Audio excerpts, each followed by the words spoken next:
నమస్తే. శ్రీ గురుభ్యో నమః. శ్రీమాత్రే నమః.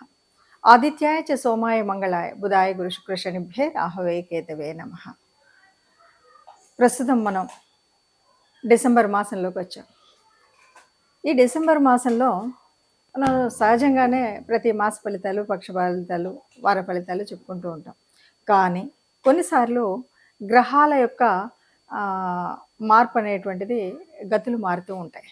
గతులు మారడం అంటే ఉన్నటువంటి స్థానం నుండి వక్రగతిలో వెనక్కి వెళ్ళడం, ఉన్నటువంటి స్థితి నుండి అప్పటికే ఆ గ్రహాలు ఉన్నటువంటి స్థానాలు ఉచ్చస్థిత, నీచస్థిత ఇవన్నీ కూడా రకరకాలుగా ఉండడం వల్ల ఇలా మార్పు చెందినప్పుడు కొన్ని రకాలైనటువంటి ఫలితాలు అయితే ఉంటాయి.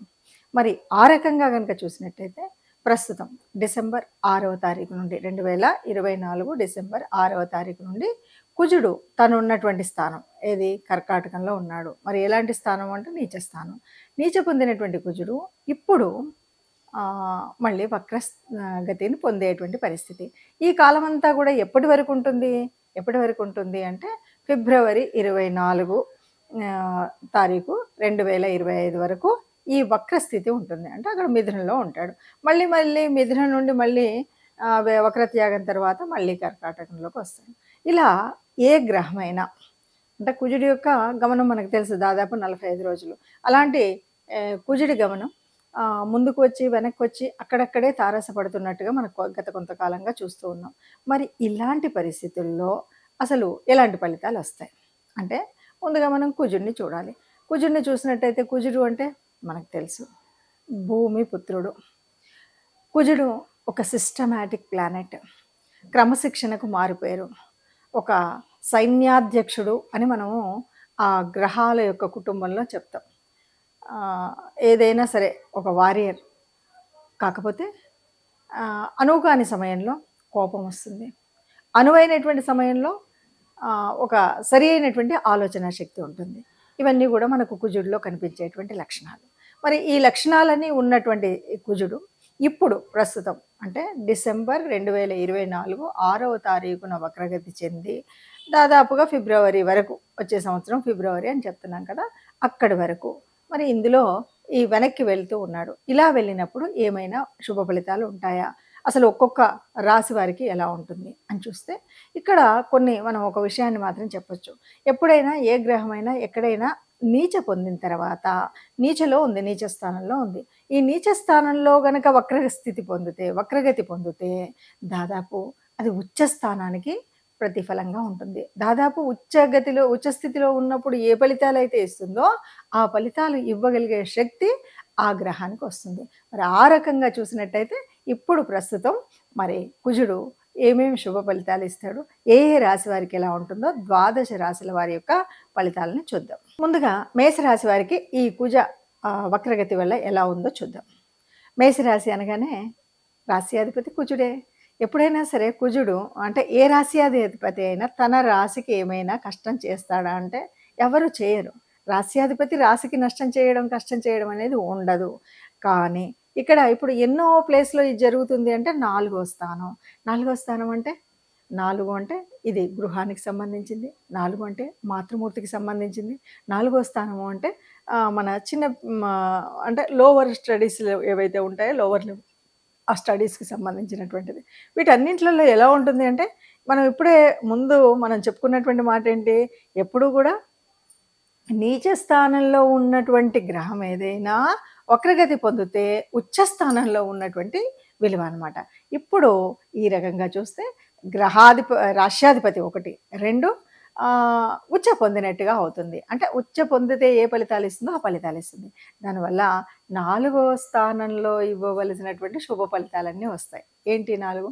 చక్కగా భూములు కొనుక్కోగలుగుతారు, అన్ని కంఫర్ట్స్ ఉంటాయి, గృహస్థానంలో హాయిగా ఆనందంగా ఉంటారు. అంటే ఆనందంగా ఎలా ఉంటారు, భార్య భర్త సుఖంగా ఉండొచ్చు, పిల్లలతో ఉండొచ్చు, తల్లిదండ్రులతో ఉండొచ్చు, అందరూ కూడా ఒక సమన్వయం అనేటువంటిది ఇంట్లో ఉంటుంది. ఇక తల్లి ప్రేమ దక్కుతుంది, తల్లి నుండి రావాల్సినటువంటిది ఏదైనా సరే ఆశీర్వాదం నుండి ఆస్తి వరకు ఏదైనా సరే అమ్మ ప్రేమతో ఇవ్వగలుగుతుంది. అంటే అట్లాగే అమ్మ ఆరోగ్యం ఏదైనా ఇంతకుముందు బాగుండి లేకపోయినట్టయితే అంటే ఏదైనా అనారోగ్యాలతో ఉన్నది అని అనిపించినట్టయితే ఆ అనారోగ్యాలు తగ్గేటువంటి అవకాశం కూడా ఈ పరిస్థితుల్లో ఉంటుంది. మొత్తంగా చెప్పాలి అంటే బాగా 100% ఇట్ ఈస్ పాజిటివ్ ఫర్ మేషరాశి అని మనం చెప్పలేం. కానీ అలా అని నెగెటివ్ అయితే అస్సలు ఉండదు. 0% ఆఫ్ నెగెటివ్ ఉంటుంది. అంటే ఇలా వక్రగతి పొందినప్పుడు ఇప్పుడేంటంటే కొద్దిగా మనం అనుకున్నటువంటి చెప్పబోయేటువంటి రెమెడీస్ చేసుకున్నా, నిరంతరము కుజ చాంటింగ్ చేసుకున్నా మీకెలా ఉంటుంది అంటే పట్టిందల్లా బంగారం అవుతుంది. ఎప్పుడు కూడా వచ్చినటువంటి అవకాశాన్ని వదులుకోకుండా ఉండడమే మన స్థితి ప్రజ్ఞత. అసలు జ్యోతిష్యం చూసుకునేది ఎందుకు? ఏదైనా కష్టం రాబోతుందా? నష్టం రాబోతుందా? అవి రాకుండా ఉండాలంటే ఏం చేయాలని కదా! మరి అందువల్ల మనకి ఈ రాశి వారికి ఏ రకమైనటువంటి అంటే చక్కగా భూమి ఏవైనా కొనుక్కోవాలన్నటువంటి వాళ్ళు, వాహనాలు కొనుక్కోవాలనేటువంటి వాళ్ళు, అంటే నా దగ్గర ఏమీ లేదు, చిల్లిగవ్వ లేదు, అయినా నేను కొనుక్కోవాలన్నా అని మీరు జ్యోతిష్యంలో చెప్పారు అంటే కాదు. ఇప్పటికే నేను కొనుక్కోవాలని ఎంతో కొంత పోగు చేసుకొని అది కొందాము అంటే ఎప్పుడు ఏదో ఒక రకమైన అడ్డంకొచ్చి కొనలేకపోతున్నాను చూడండి, వాళ్ళందరూ కూడా తప్పకుండా కొనగలుగుతారు. అమ్మ ప్రేమ పొందగలుగుతారు. చిన్నపాటి అంటే కొన్ని విద్యలు ఉంటాయి కదా, వాటిని నేర్చుకోగలుగుతారు. ఇదండి. కాబట్టి ఇందులో మేషరాశి వారికి కొద్దిగా అనుకున్నటువంటి రెమెడీస్ కూడా చేసుకున్నట్టయితే సుఖంగా ఉంటారని చెప్పొచ్చు. దాదాపుగా మనం చూస్తున్నటువంటి గ్రహ పరిస్థితి ఒక్కొక్క రాశికి ఒక్కొక్కలాగా ఉంటుంది అంటాం. అయితే ఇక్కడ ఒకటి విషయం మాత్రం తప్పనిసరిగా చెప్పుకోవాలి. ఏది ఏమైనా జన్మ జాతకంలో మరి ఈ గ్రహాలు యోగించేవా, యోగించనివా? ఇది మొదటి స్థానం. ఇందులో మరి ఏ గ్రహాలతో కలిసి ఉన్నాయి, ఏ స్థితి ఉంది, ఏ యుతి ఉంది, అంతేకాదు నడుస్తున్నటువంటి స్థితి ఏంటి, అంటే ఏ దశ నడుస్తుంది, ఏ మహర్దశ నడుస్తుంది, ఏ అంతర్దశ నడుస్తుంది, వీటన్నింటిని బట్టి ఫలితాలు అనేటువంటివి మాత్రం ఉంటాయి. మరి ఏది ఏమన్నా సరే కొన్ని రాసులకి చాలా మంచివి అని చెప్తాం, కొన్నిటికి కాదు అని చెప్తాం. ఎందుకు ఏమిటి అంటే ఇప్పుడు మనం చెప్పేటువంటి స్థితిలోనే కుజుడు అనగానే కుజుడు తన యొక్క జన్మరాశి ఏదేమన్నా మంచి చేస్తాడు. అంతేకాదు అంటే కుజుడికి జన్మరాశి మేషం అవుతుంది, అలాగే వృచ్చికం కూడా. అంతేకాదు మనం కుజుడిని ఓ మాట చెప్తూ ఉంటాం. ఎలా చెప్తామంటే కుజుడు అనేటువంటి వాడు సైన్యాధిపతి. సైన్యాధిపతి ఎప్పుడూ కూడా రాజుకు రాణికి మంచి చేస్తాడు తప్ప ఎక్కడా చెడు చేయడు. ఆ రకంగా కర్కాటక సింహరాశులకు ఓ మంచి చేసేటువంటి వాడు. ఇలా మనకు ఆయన యొక్క స్థితిని బట్టి ఉంటుంది కుజుడుకి ఉచ్చస్థానం అంటే మకరంలో ఉచ్చ పొందుతాడు. అలాంటప్పుడు కూడా మంచి జరుగుతాయి. మరి ఇలా మంచి జరుగుతాయి, కానీ అందరిది మరి మకర రాశి కాకపోవచ్చు కదా, అందరిది కర్కాటక రాశి కాకపోవచ్చు కదా. మరి ఇలా ఉన్నప్పుడు ఆ గ్రహం కూడా మరి జన్మజాతకంలో కూడా సరిగ్గా కుజ దశ నడుస్తుందా, లేకపోతే కుజ అంతర్దశ నడుస్తుందా, ఇవేం జరుగుతున్నాయి అన్నది అందరికీ చెప్పలేం కదా, ఒక్కొక్కరికి ఒక్కొక్కలాగా ఉంటుంది కదా. మరి ఇలాంటి పరిస్థితుల్లో ఏది ఏమైనా సరే ఈ మార్పు వల్ల, ఈ వక్రగతి వల్ల నా రాశికి మంచి జరగాలి అని ప్రతి ఒక్కరికి ఉంటుంది. నా రాశి వారికి నాకు మంచి జరగాలి. అలా జరగాలి అంటే ఎప్పుడైనా సరే ఎవరి అనుకూలత కావాలి? దైవానుకూలత కావాలి, గ్రహానుకూలత కావాలి. ఈ 2 కావాలి. మరి దైవానుకూలత కోసం మనం చేయవలసినటువంటి రెమెడీ ఏంటి? తప్పనిసరిగా ఎవరి ఇష్టదేవత లేదా కులదేవత వారు తప్పకుండా ఇలా ఎప్పుడు ఏ గ్రహమైనా సరే అనుకూలించినా అనుకూలించకపోయినా ఆ ఉన్నటువంటి పరిస్థితుల్లో మనకు సానుకూలంగా ఉండాలి అనుకున్నప్పుడు మాత్రం మర్చిపోకుండా మనం చేయాల్సినటువంటిది మన ఇష్టదేవత ఆరాధన, కులదేవత ఆరాధన అన్నది చేస్తూ ఉండాలి. దీన్ని బట్టి మనకేమర్థమైంది? ఈ ఆరాధన నిరంతరం ఉండాలి, మొట్టమొదటి పాయింట్. ఇక రెండవది కుజుడు అనగానే కుజుడి యొక్క అధిదేవత మనకి సుబ్రహ్మణ్య స్వామి. కుజుడి రూపం అనగానే మనం ఏం చేస్తాం? సుబ్రహ్మణ్య స్వామిని ఆరాధిస్తాం కదా. కుజుడి విగ్రహాన్ని యొక్క అనుకూలత కోసం మనం ఆరాధించేటువంటి దేవుడు సుబ్రహ్మణ్య స్వామి కాబట్టి ఇప్పుడు మనం ఏం చేయాలి అంటే మంగళవారాలు, అంటే ఇది భౌమవారం అని కూడా అంటుంటాం, కుజుడికి సంబంధించినటువంటి వారం. ఈ మంగళవారాల్లో సుబ్రహ్మణ్య స్వామి దేవాలయం ఎక్కడైనా మన వీధిలో కానీ మన దగ్గరలో ఉంటే తప్పనిసరిగా సుబ్రహ్మణ్య ఆలయానికి ఎప్పుడు ఈ వక్రగతి చెందుతూ ఉన్నప్పుడు తప్పనిసరిగా సుబ్రహ్మణ్య స్వామి ఆలయానికి వెళ్ళడం, అభిషేకం చేయించుకోవడం, అర్చన చేయడం, ఇలాంటివి మనం చేస్తూ ఉంటాం. లేదు ఇవి దూరమైన ఏ పుట్టలో పాలు పోయడానికైనా వెళ్ళొచ్చు.